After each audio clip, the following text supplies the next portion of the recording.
The system is failing. We're going to have more homelessness, more unemployment, and the government has to print more money. It's a command and control economy where the government tells you everything. I just don't trust our government. And they're going to have to start printing pretty quickly. And the more they print, the less value, purchasing power the dollar has, or the loonie, or the yen, or the peso. People are talking about inflation. I think we're in depression right now, and we're going to be the biggest depression in world history. In the 1970s, that's when the world was changing. The biggest bust in the history of the world is coming up. It's pensions. They trusted the government. They trusted their pension would be there, and it's going to go bust. And that's us. We'd get crushed.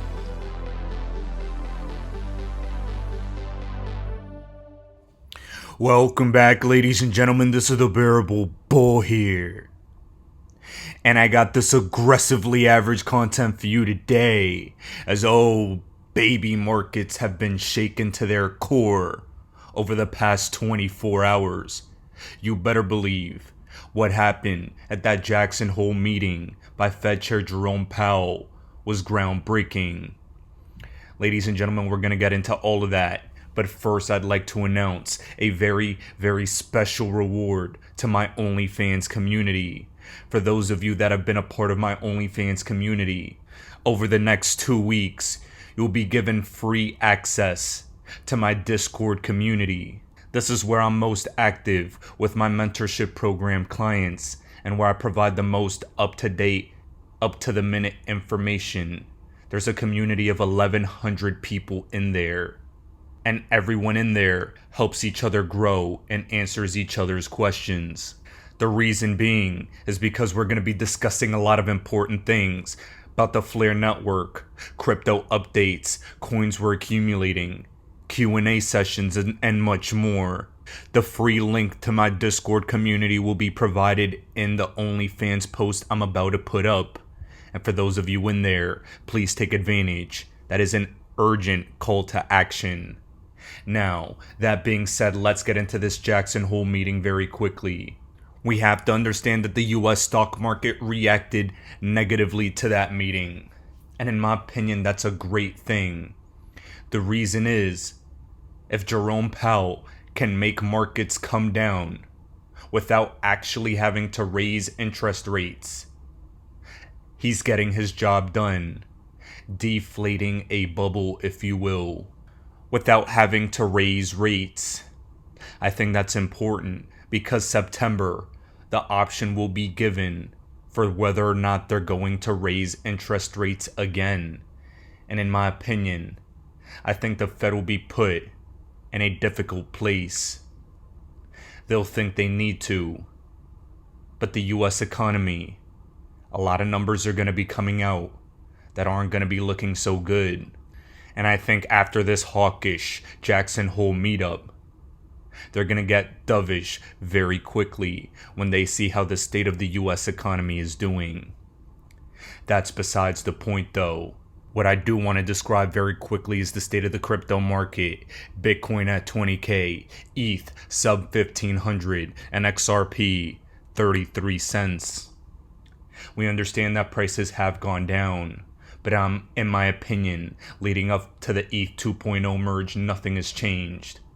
ETH, in my opinion, is where all eyes should be focused because I think we could get a nice relief rally in the crypto market soon, on the verge of this ETH 2.0 merge.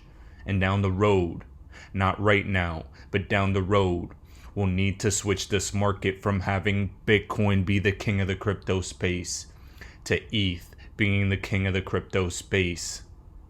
That's going to take some time, but that'll be great for the health of the entire space. That being said though, I'd like to play a brief clip by Raoul Pal discussing what he views this Jackson Hole meeting and this ETH 2.0 merge doing for the state of the crypto market. Please take a listen.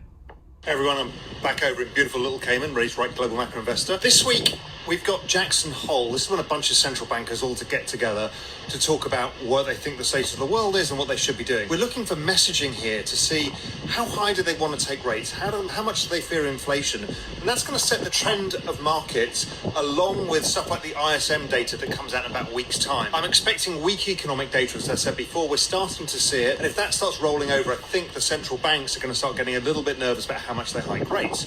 That's good for stuff like crypto, technology stocks. So we really want to focus on this. Crypto, the key thing I'm looking at is ETH. We've got the ETH merge coming. On the chart for me, it's potentially an inverse head and shoulders on ETH forming. And that level is the same as the downtrend that comes down from the previous highs, comes in at around 2,000. If we break 2,000, and we might not do it on first go, if we do it, I think we're going to 3,000 in pretty short order. So it's starting to get pretty exciting times for me. I think the back half of this year is going to be really exciting for crypto. So good luck out there. Be careful ahead of this announcement. The central banks can fuck everything up for you in the meantime. Anyway, take care. Now guys, let's analyze what Raoul Pal stated very quickly. But first, if you aren't following me on Instagram, please do so down in the link below.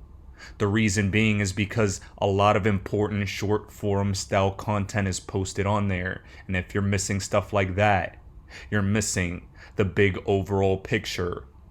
Guys, what he stated was before the Jackson Hole meeting, and like clockwork, he stated the central banks could really mess things up in the short term, which they have. But he's bullish on stocks like crypto and tech. Ladies and gentlemen, what you need to understand is, I believe the Fed just made markets crash because they know and understand that this data that's about to come out is going to show that the economy is very weak. They're not going to be able to raise rates like they'd like. And that's going to mean inflation, which they're very scared of, is not really going to get tamed. That's going to be powerful for crypto. And I believe ETH 2.0 is going to be a powerful catalyst for the entire market. He stated he thinks an inverse head and shoulders is forming on ETH. And I can't tell all of you right now how bullish I am on Ethereum. Now I have a critical message to everyone in the XRP army.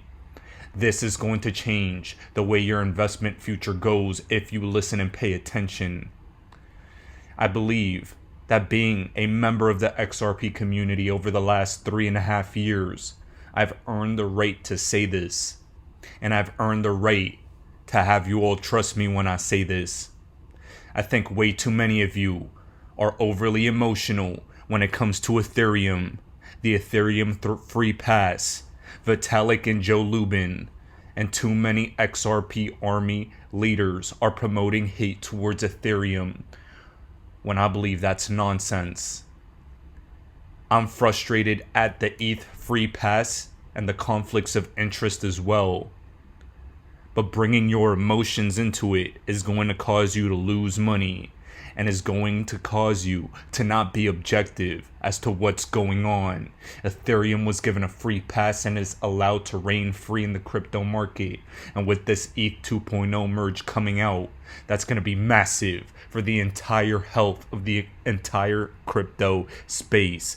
If ETH succeeds, if Bitcoin succeeds, if XRP succeed, the entire market succeeds.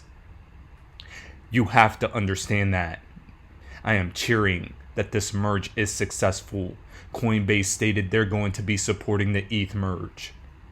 This is an amazing moment, the most important moment in crypto history, next to the Genesis block of Bitcoin. And you better understand how bullish I am on the state of the crypto market right now. I don't give a damn if prices went down a little bit. That does not matter. You have to look at the big picture. And the big picture is powerful. Now with that being said, guys, I think you need a little context as well. You need to know exactly what was stated at that meeting. And here's a clip of the end of the Jackson Hole meeting of Raoul Pal stating exactly what caused the markets to shake a little bit. That they're trying to tame inflation. And Raoul Pal's prediction came true. We're in the first phase of what Raoul Pal stated is coming for the crypto market. Central banks messing things up for the immediate short term is phase 1. They did that. Phase 2, ETH 2.0, and positive price action for a second half of the year crypto bull run. Please take a listen. As former Chairman Paul Volcker put it at the height of the Great Inflation in 1979, inflation feeds in part on itself, so part of the job of returning to a more stable and more productive economy must be to break the grip of inflationary expectations. One useful insight into how actual inflation may affect expectations about its future path is based in the concept of rational inattention. When inflation is persistently high, households and businesses must pay close attention and incorporate inflation into their economic decisions. When inflation is low and stable, they are freer to focus their attention elsewhere. Former Chairman Alan Greenspan put it this way: for all practical purposes, price stability means that expected changes in the average price level are small enough and gradual enough that they do not materially enter business and household financial decisions. Of course, inflation has just about everyone's attention right now, which highlights a particular risk today. The longer the current bout of high inflation continues, the greater the chance that expectations of higher inflation will become entrenched. And that brings me to the third lesson, which is that we must keep at it until the job is done. History shows that the employment costs of bringing down inflation are likely to increase with delay, as high inflation becomes more entrenched in wage and price setting. The successful Volcker disinflation of the early 1980s followed multiple failed attempts to lower inflation over the previous 15 years. A lengthy period of very restrictive monetary policy was ultimately needed to stem high inflation and to start the process of getting inflation down to the low and stable levels that were the norm until the spring of last year. Our aim is to avoid that outcome by acting with resolve now.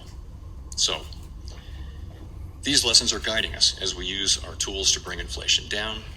We are taking forceful and rapid steps to moderate demand so that it comes into better alignment with supply and to keep inflation expectations anchored. We will keep at it until we're confident the job is done. Now, guys, we've seen what Fed Chair Raoul Pal stated. We see what they say. Now let's see what they do. I believe what they're going to do is that they're going to see what this data looks like. And then based on that, they're either going to keep rates the same, raise it by a little bit, or reverse course. Ladies and gentlemen, a couple massive indicators are at play that I believe are more important than what Fed Chair Raoul Pal stated. Congress is still in the stock market. Midterm elections are at play here. They need a positive looking economy in the months to come for those midterm elections to maintain some chance and some form of power, and you cannot ignore or forget that. In addition, the vice chair for supervision on the board of governors for the Federal Reserve System is Michael S. Barr, a former advisor at Ripple. Him being there is no accident. Ladies and gentlemen, he served as the U.S. Treasury Department's Assistant Secretary for Financial Institutions as well. All of this, in my opinion, is the perfect storm for Ripple and XRP. We're in uncharted waters for the economy and for finances. And something else that was discussed by another governor of the Fed was central bank digital currencies. That is oh so important. CBDCs are at the forefront of the global financial landscape, and XRP is going to be critical infrastructure for CBDC adoption. Do not ignore that, as this case is coming to its end. Now, with that being said, guys, keep in your minds that despite the negative price action in the crypto market, I'm still bullish in the days and weeks to come for our altcoins. You guys know exactly which ones those are. And something else that has me extremely excited is that Coinbase is looking to add HBAR to their platform. More liquidity, more retail investing, easier access. And that's a massive vote of confidence for HBAR investors. HBAR is my second largest holding, which I first purchased at 1.8 cents. And right now I believe it's at a life-changing entry point yet again for all of you. Guys, I told all of you that over the next couple weeks, critical changes will be coming to this channel. And one of those massive changes is talking more about some high quality hidden gem altcoins, because I believe it's safe enough due to the current market conditions and current prices for you to invest in some of these tokens. Pay extremely close attention to tomorrow's video as well, as I believe it'll change the trajectory of your investing lives forever. Now, that's not financial advice, and I am not a financial advisor, but you should follow it anyway. Ladies and gentlemen, this is the Bearable Bull here. Thanks for tuning in. As always, I appreciate every single one of you. Now I'll be back tomorrow with another video.